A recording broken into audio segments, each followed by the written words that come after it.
ایک بہت ہی ضدی اور غصیلا بچہ تھا۔ غصے میں آ کر بے قابو ہو جانا اس کی عادت بن چکی تھی۔ تو اس کے والد نے کیلوں کا تھیلا بچے کو تھمایا اور کہا، بیٹا میں چاہتا ہوں کہ جب بھی آپ کو غصہ آئے اور آپ اپنے آپ سے بے قابو ہوتے نظر آئیں، اپنے باغیچے کی لکڑی والی دیوار میں ایک کیل ٹھونک کر آئیں گے۔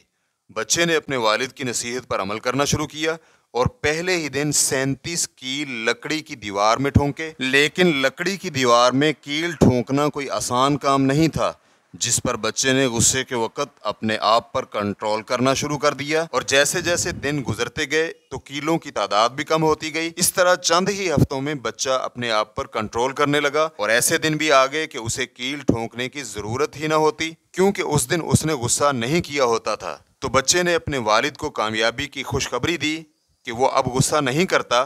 اس پر والد نے بہت ہی خوشی کا اظہار کیا اور اس سے مزید مطالبہ کیا کہ بیٹا اب جس دن بھی آپ غصہ نہ کریں تو ایک کیل لکڑی کی دیوار سے نکالنا بھی ہے۔ اب جس دن بچے نے غصہ نہیں کیا ہوتا تھا، روزانہ ایک کیل نکالنا شروع کیا، یہاں تک کہ ایک دن ایسا بھی آیا کہ دیوار کے سارے کیل نکال دیے۔